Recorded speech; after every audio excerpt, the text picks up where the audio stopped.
Olá, família linda, seja bem-vindo aí ao nosso canal Vamos Viver Maçonaria. Esse amigo e irmão que vos fala é Jair Gomes. Meus irmãos, ontem eu tive um dia aflorado num grupo de estudo e que eu não poderia deixar de me manifestar publicamente nesse vídeo em relação ao que ocorreu e que uma pessoa, um indivíduo, ele teve a ousadia, com todo o direito do mesmo, claro, segundo até a nossa Constituição do nosso país, que todo homem tem a liberdade de falar o que quer, mas tem que falar com conhecimento, né? Não simplesmente de forma pejorativa e fazer afirmações sem um princípio fundamentado. E ele classificou-me como uma pessoa não grata, né, das instituições que eu passei, que foi o Grande Oriente do Brasil e a Grande Loja. Falacioso, né?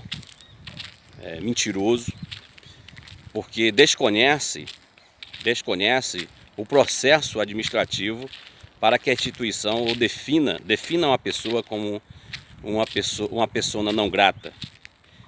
E eu vou aqui, de certa forma, instruir os meus irmãos, se algo acontecer assim com vocês, para que vocês possam ficar consciente que o processo da instituição para classificar um maçom como uma pessoa não grata é um processo bastante moroso e dificilmente isso acontece. Eu tenho aí 19 anos de maçonaria, eu nunca vi uma definição dada pelo Grande Oriente do Brasil nos boletins. Eu nunca vi nesses meus 19 anos o Grande Oriente do Brasil colocar lá no boletim o nome de uma pessoa em relação que ela seja uma pessoa não grata da instituição. Fato é, porque existe vários trâmites para que isso possa ocorrer. De princípio, o indivíduo ele deve ter feito ou fazer algo que de fato cause algum transtorno, de certa forma, pessoal, algum irmão, e transtorno, de certa forma, administrativo, se ele ocupar um cargo tanto em loja como na instituição. E aí tem todo um trâmite. De princípio, segundo o regimento do Grande Oriente do Brasil e também das grandes lojas estaduais, a primeira instância de um tribunal maçônico é a loja. A loja, ela é a primeira instância de processo administrativo para com o obreiro, que se esse obreiro cometer algum ato de infração que vá contra os princípios da instituição. E aí tem que seguir-se o rito, não diferente de um tribunal comum, de uma justiça comum. O venerável mestre, ele constitui uma Câmara do Meio, um tribunal, né, de justiça maçônica, aonde segundo o Código Disciplinar maçônico, eu vou falar aqui do Grande Oriente do Brasil, que eu sou mais atualizado, que vivenciei mais tempo, ele chama em seu auxílio mestres maçons de outras oficinas, maçons imparciais, maçons que desconhecem totalmente a vivência daquela pessoa, que aquela loja quer entrar com um processo administrativo. Não pode ser ali composto o tribunal por maçons daquela loja, porque senão seria, de certa forma, levaria para o lado pessoal e etc. Então não é muito diferente quando você, na justiça comum, o juiz escolhe pessoas para compor a cadeia de juízes não, como é que chama? De pessoas que ficam ali para apreciar o julgamento, pessoas que vão vão analisar, né, todo a defesa e a acusação. Como é que chama essas pessoas, rapaz? Fugiu aqui a memória. No decorrer aqui do vídeo eu vou lembrar. O júri, né? O júri. Um júri imparcial feito de pessoas civis e etc, etc. Na maçonaria é muito mesclado a isso, né? Não são pessoas civis, mas são maçons imparciais. Então, constituindo esse tribunal, começa assim, como juiz, né, o orador da loja, só fica pelo menos o juiz, o orador da loja, que é o promotor, né, e o juiz seria o venerável mestre, e ali compondo a eclésia, né, de maçons imparciais, convidado pelo venerável mestre para compor aquele tribunal jurídico. Então ali começa então o julgamento daquela pessoa que cometeu uma infração maçônica. Veja bem, todo o decorrer, não diferente de um processo comum na justiça, vão fazer as acusações ao réu, e o réu, como por direito, ele pode fazer sua autodefesa ou pode ortogar um advogado simbólico, que seria um irmão da sua preferência, da sua confiança, para fazer a sua defesa. Então ali começa o tribunal ali, etc.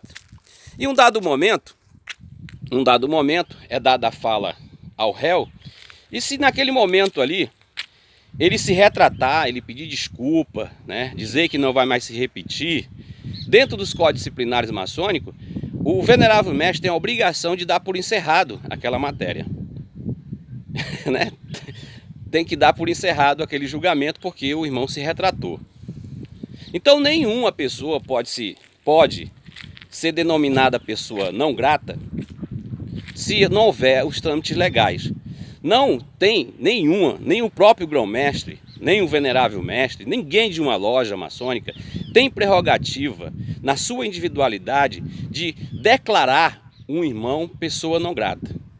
Se não ocorrer de princípio o rito maçônico de um julgamento prévio, dando o direito à correlata ao indivíduo que está sendo acusado, certo? Isso é praxe da maçonaria, se obedecer de fato os regimentos que constituem toda a legalidade jurídica da maçonaria institucional.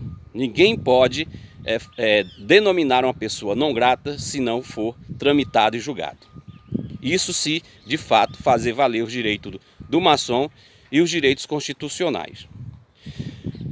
Passando esse processo, digamos que essa loja, o irmão não se retratou, o irmão acha que está sendo injustiçado, e essa pessoa, ali naquele momento, aquela loja deu o veredito, né? Deu o veredito de que esse irmão, ele não vai mais pertencer ao quadro daquela oficina. Esse irmão está expulso da maçonaria?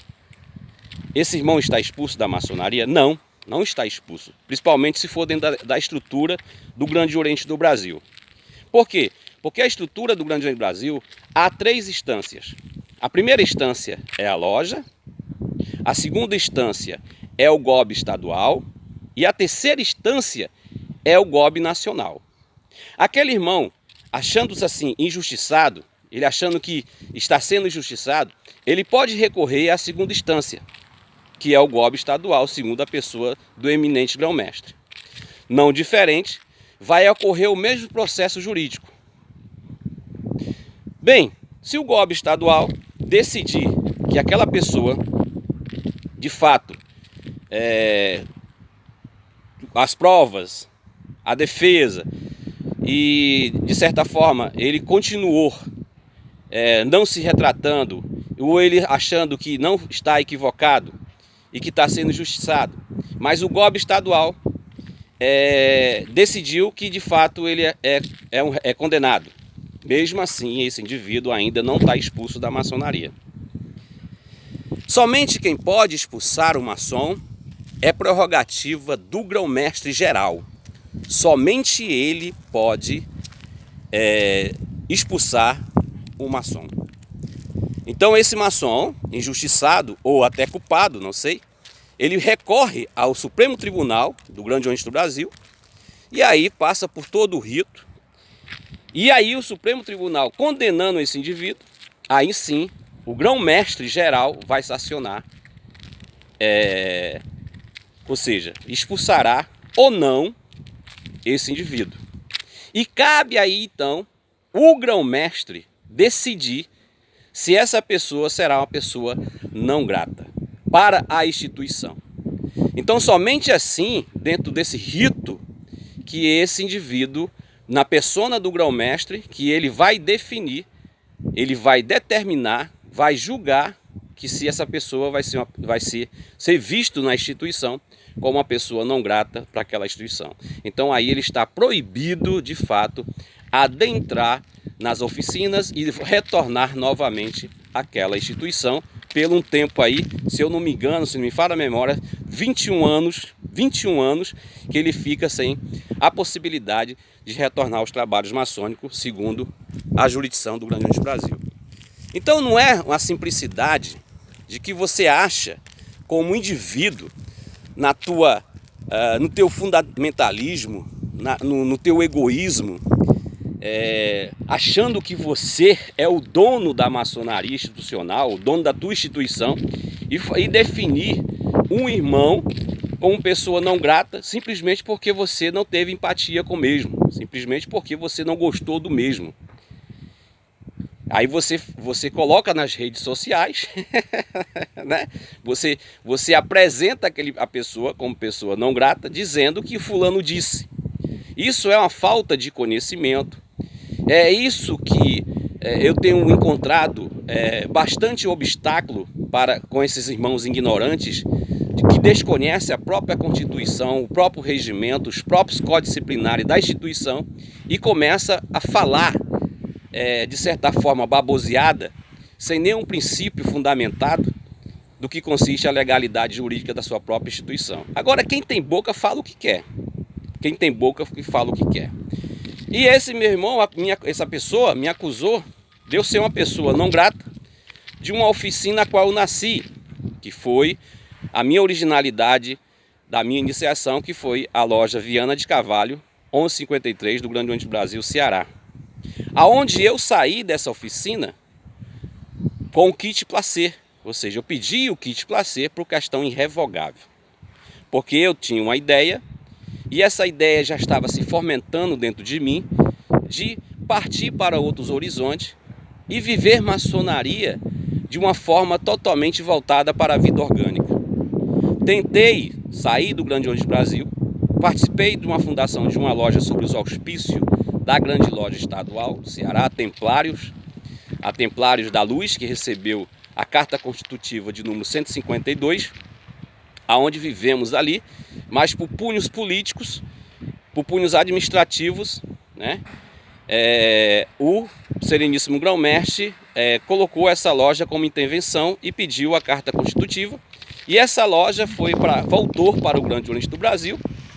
E quando ali nós estávamos no Grande Oriente do Brasil, eu vivendo ali e levantei uma bandeira, como aqui você já relatei várias vezes, levantei uma bandeira ao contraditório em relação ao eminente grão-mestre da época, que na minha concepção eu estava vendo que ele estava administrando a instituição de forma falaciosa, e eu como maçom, como mestre maçom, dentro da minha legalidade, dentro dos meus direitos maçônicos, levantei questionamento sobre o mesmo.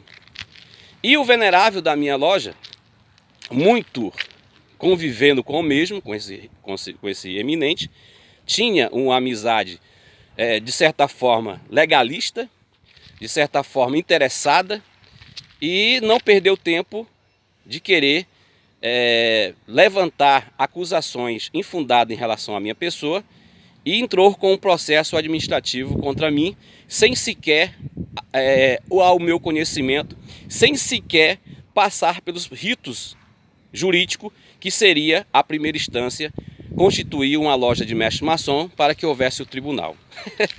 Lembra do que eu falei para você? E quem aí é mais maçom de 5 anos, 10 anos, né, sabe do que ocorreu aqui no estado do Ceará. Foi provado, né? Foi provado as minhas colocações em relação ao eminente, e ocorreu uma intervenção do Grande Oriente Nacional com o Grande Oriente Estadual.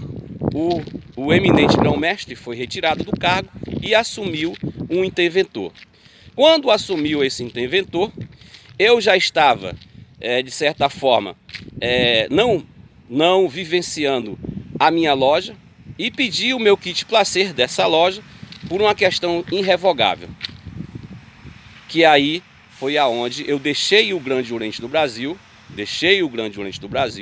por livre e espontânea vontade, por uma questão totalmente de logística, porque eu moro aqui na Pacatuba, no município do estado do Ceará, de Fortaleza, na região metropolitana, e a loja mais próxima do Grande Oriente do Brasil para mim era 35 quilômetros. Então ficava muito inviável eu ir todas as reuniões, todas na semana, para essa loja, e que eu ia gastar muito de transporte, e além da mensalidade, etc. Então eu decidi pedir o kit placê e vim para uma loja mais próximo de mim, que era da jurisdição da grande loja do estado do Ceará.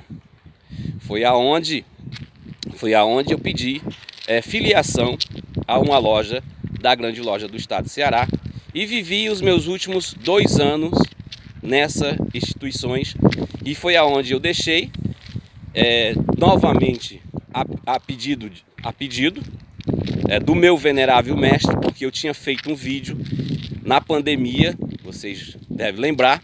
Eu levantei um questionamento sobre